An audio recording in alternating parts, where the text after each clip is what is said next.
ফিরে এলাম বিরতির পর। আর এবার যে খবরে নজর রাখতেই হচ্ছে, ভোটের দিনেও মদন মিত্রের মুখে দমদম দাওয়াই অসুখ সারানোর ওষুধ। এখন ঠিকমতো চলছে এই ওষুধ, যত সময় যাবে গতিবেগ বাড়বে। কামারহাটির তৃণমূল বিধায়কের এহেন মন্তব্য, তন্ময় ভট্টাচার্যকে তীব্র কটাক্ষ। আপনাদের শোনাই মদন মিত্র ঠিক কি বললেন। দমদম দাওয়াইটা আসলে একটা ওষুধ, এটা জ্বর সারাবার, অসুখ সারাবার ওষুধ। সেই অসুখ সারাবার ওষুধ চলছে, ঠিক মতো চলছে। এই ওষুধটা একটু গতিবেগ বাড়বে রামেলের মতো, এই দুটোর পর থেকে গতিবেগটা বাড়বে। তবে কিছু লোক প্ল্যান করছে একটা গন্ডগোল লাগাবার, যার মধ্যে একটা তন্ময় আছে, সিপিএম এর, মেনলি সিপিএম এর, আর বিজেপি তো বেঁচেই দিয়েছে ওদের সবকিছু সিপিএম এর কাছে, তো কিছু নেই। হুঁশিয়ারি দিলেন বিরোধী, হুঁশিয়ারি দিলাম না, সাবধান করলাম যে তুমি যদি টাকা আনা পাই করো, তুমি টাকা আনা পাই ফেরত পাবে। You will be paid back in your own coin. তন্ময়দা বলছে 2011 সালে সিপিএম না, এখন 2024 সালে সিপিএম। কতক্ষণ হয় একটু তো বলবি, যারা বাচ্চা হয়েছে সে একটু চ্যাঁ করে কাঁদবে না, চেঁচাবে না, কি করে হয়? ওকে একটু দুধ খাইয়ে দিতে বলবো। বরানগর বিধানসভাতে আমাদের পার্টিকে বলবো ওকে একটা দুধের প্যাকেট কিনে খাইয়ে দিতে। ও তো তাও কালকের পর থেকে খুঁজে পাওয়া যাবে, আর 4 তারিখের পর। আপনাদের শোনালাম মদন মিত্র, তিনি ঠিক কি বললেন ভোটের দিন। জয়ন্ত রয়েছেন আমাদের সঙ্গে। জয়ন্ত, আবারও সমেজাজে মদন মিত্র ভোটের দিন একেবারে দমদম দাওয়াই দিলেন, কি স্পষ্ট করলেন, কাকে বা কটাক্ষ করলেন তিনি? হ্যাঁ দেখো, একেবারেই কিন্তু ভোটের দিন কিন্তু স্বমহিমায় আবারও মেজাজে দেখা গেল মদন মিত্রকে। তিনি এলেন, ভোট দিলেন, এবং তার পাশাপাশি কিন্তু তিনি কটাক্ষ করলেন সিপিএম প্রার্থী বরানগর উপনির্বাচন থেকে যিনি দাঁড়িয়েছেন তন্ময় ভট্টাচার্য তাকে। তার কারণ আমরা কিন্তু দেখিয়েছিলাম যে তন্ময় ভট্টাচার্যের সঙ্গে টিএমসি কর্মীদের বচসা এবং হাতাহাতির ছবি। আর তারপরেই মদন মিত্র বললেন যে মৌসুমী বায়ুর কিন্তু পরিবর্তন হয়েছে, সিপিএম এর যুগ নেই, এটা তৃণমূলের যুগ। আর সেই জায়গায় দাঁড়িয়ে তন্ময় ভট্টাচার্য ম্যাও করলে তাকে কিন্তু দুধ খাওয়ানোর নির্দেশ দিলেন বিধায়ক মদন মিত্র। এবং শুধু তাই নয়, এই যে ভোট প্রক্রিয়া এতক্ষণ পর্যন্ত যে চলছে সেটা নিয়েও কিন্তু তিনি ক্ষুব্ধ হয়েছেন। তিনি বললেন যে যেভাবে ভোট প্রক্রিয়া চলছে অত্যন্ত ধীর গতিতে কিন্তু সেই ভোট প্রক্রিয়া চলছে, এরকম ধীর গতিতে চলতে থাকলে 8টা বেজে গেলেও ভোট প্রক্রিয়া শেষ করা সম্ভব হবে না, যাতে করে কিন্তু কষ্ট হবে সাধারণ মানুষদের। এবং তার পাশাপাশি তিনি বললেন দমদম দাওয়াইয়ের কথা। এই দাওয়াইয়ের ডোজ কিন্তু পড়তে আরম্ভ করেছে, শুরু হয়ে গিয়েছে। এবং শুধু তাই নয়, যত বেলা বাড়বে এই দাওয়াইয়ের ডোজটা আরো অনুভব করা যাবে। এই দাওয়াইটা হচ্ছে অনেকটা রামেল ঝড়ের মতো, এবং ধীরে ধীরে তীব্রতা এবং গতিবেগ বাড়তে থাকবে। একেবারেই ধন্যবাদ জানাবো জয়ন্ত মজুমদার প্রতিনিধি ছিলেন ফোন লাইনে। এই নিয়ে আলোচনায় আসবো। রুবিদি, আপনার কাছে আসবো। একেবারে নির্বাচনের দিন স্বমহিমায় দেখা গেল তৃণমূল বিধায়ক মদন মিত্রকে, কি বলবেন এই যে তার কটাক্ষ? খুব ছোট্ট করে বলছি, কারণ এখন অনেকে বলার আছে। সেটা হচ্ছে যে উনি বললেন যে বিজেপি বিক্রি হয়ে গেছে সিপিএম এর কাছে। আমার মনে হচ্ছে সন্ধে নয়, সকাল থেকেই কয়েক পাত্র চড়িয়ে ফেলেছেন।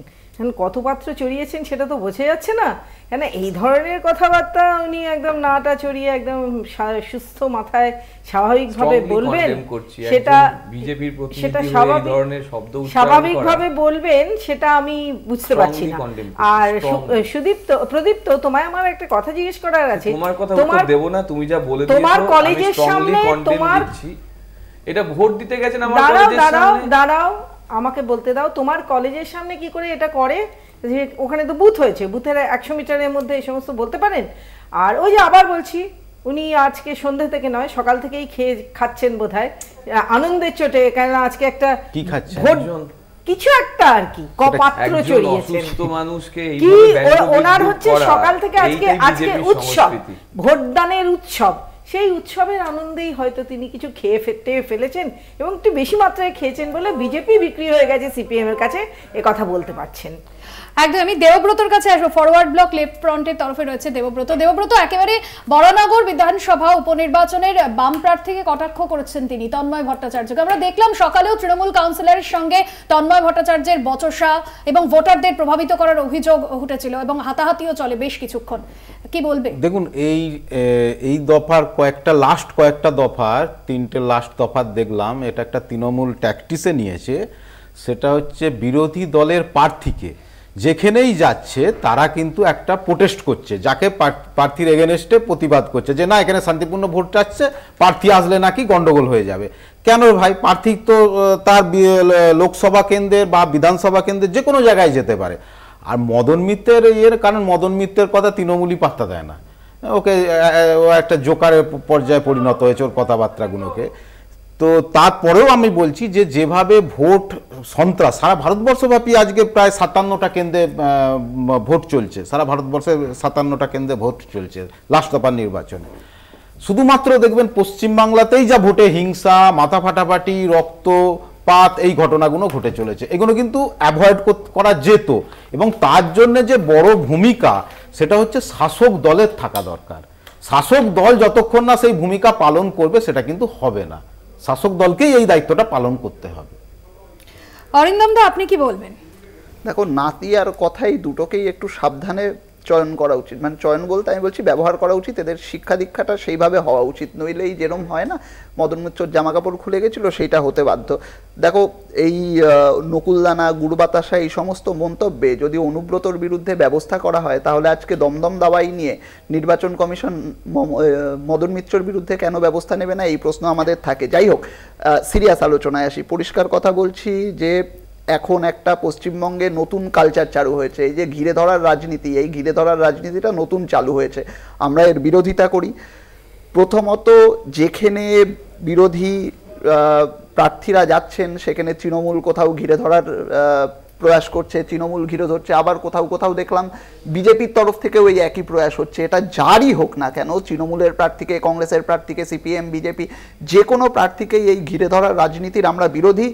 এটাকে সরকারের মোকাবিলা করা উচিত। কিন্তু প্রশ্নটা কেবল এখানে নয়, প্রশ্নটা হচ্ছে যে সরকার আর নির্বাচন কমিশন তাহলে কি করছে? নির্বাচন কমিশন এই ভোটটাকে শান্তিপূর্ণভাবে করাতে ব্যর্থ হয়েছে, আর ব্যর্থ হয়েছে বলেই আজকে যত সমস্ত গন্ডগোল হচ্ছে সেগুলো প্রত্যেকটা জায়গায় দেখতে পাচ্ছি।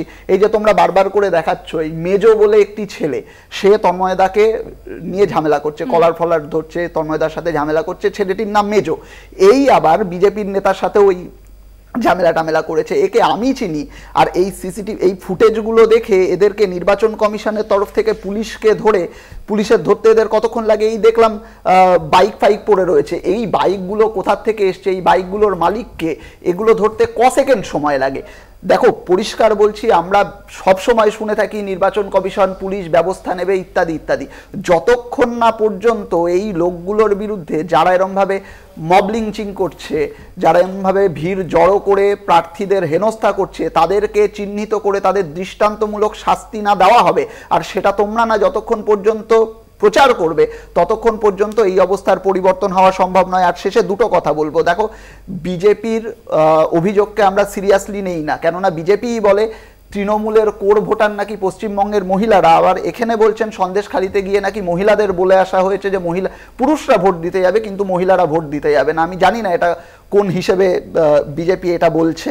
আর দ্বিতীয়ত, রুবিদি বললেন যে ওই ফ্যাস্ট্রোলজির কথা বলছিলেন যে এরা ইন্ডিজোট জেনে গেছে কত ভোট পাবে, কত আসন পাবে ইত্যাদি ইত্যাদি। দেখো, যদি আমরা অ্যাস্ট্রোলজার হয়ে থাকি তাহলে রুবিদির দলের প্রধানমন্ত্রী তিনি হচ্ছেন ওই বিভিন্ন অ্যাপগুলো রয়েছে না অ্যাস্ট্রোলজিক্যাল অ্যাপ, সেই অ্যাস্ট্রোলজিক্যাল অ্যাপের 5 স্টার পাওয়া অ্যাস্ট্রোলজার, যার প্রেডিকশন তো তিনি করেন কিন্তু সেগুলো মেলে না। ওর জন্যই নরেন্দ্র মোদী বলেছিল আপকি বার 400 বার, এখন কমতে কমতে কমতে সেটা 300, 350, 300 থেকে 300 এখন কত এসে ঠেকেছে আমরা জানি না। ভোটের ওপর কথা হচ্ছে, আমরা মানুষের ওপর ভরসা রাখি, মানুষ যে প্রগতির পক্ষে ভোট দেবে, মানুষ যে সাধারণ মানুষের দৈনন্দিন রোজনামচার ভিত্তিতে ভোট দেবে, সেই ভরসা আমাদের আছে। আর সেখান থেকেই আমরা বলছি যে ভোট সুস্থভাবে হোক, আর নির্বাচন কমিশন, প্রশাসন নিজের কাজটা ঠিকমতো করুক। রবিদি, আপনি একটু ভুল বললে তুমি। আমি বলেছিলাম যে এরা বলছে গিয়ে যে পুরুষ মানুষরা যেন ভোট দিতে না যায়, কেবলমাত্র মহিলারাই যেন যায়। না, আপনি উল্টোটা বলেছিলেন, বলে ফেলেছিলেন হয়তো। যাই হোক,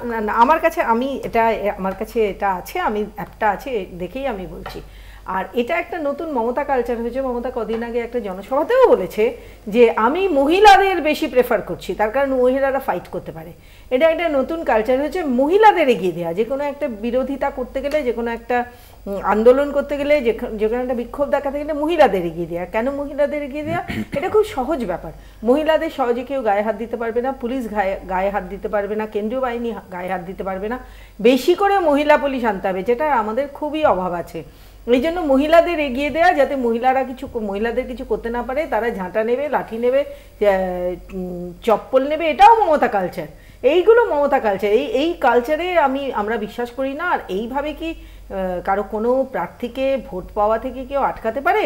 ভোট পাওয়া থেকে আটকাতে গেলে কাজ করতে হয়, যে কাজটা তৃণমূল এখনো পর্যন্ত করেনি।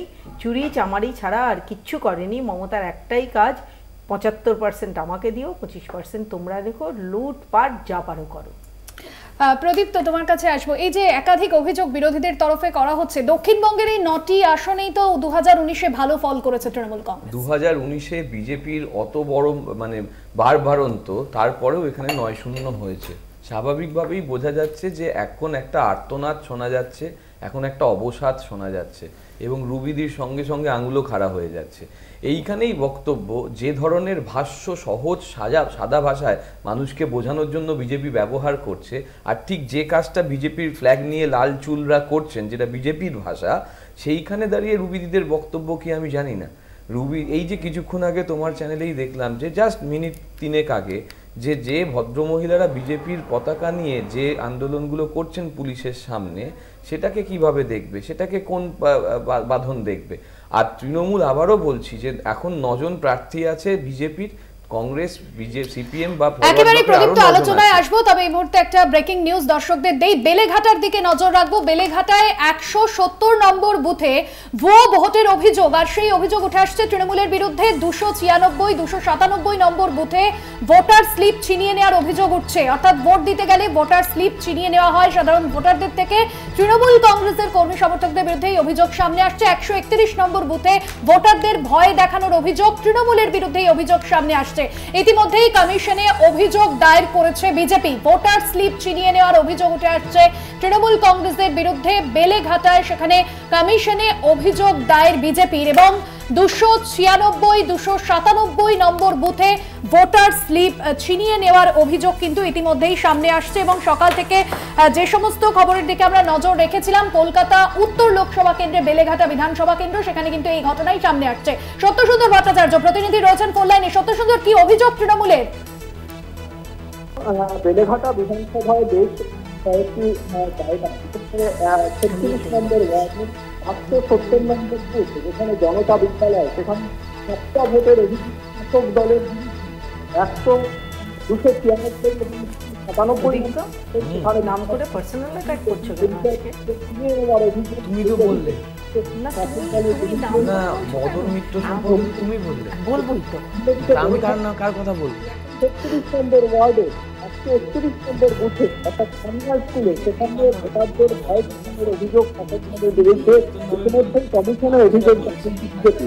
অর্থাৎ বিভিন্ন জায়গায় বিশেষভাবে যে 7টা ভোটের অভিযোগ, ভয় দেখানোর অভিযোগ হচ্ছে, গোটা বিষয়টি নিয়ে কিন্তু কমিশনের অভিযোগ হচ্ছে। কমিশন গোটা বিষয়টি একদমই সত্যসুন্দর বোঝা যাচ্ছে যে ইতিমধ্যে একাধিক অভিযোগ যে জমা পড়েছে, এবং সেই অভিযোগ কিন্তু বিজেপির তরফে করা হয়েছে নির্বাচন কমিশনে, যেখানে সাধারণ ভোটারদের থেকে ভোটার স্লিপ ছিনিয়ে নেওয়ার অভিযোগ তৃণমূলের বিরুদ্ধে। ধন্যবাদ।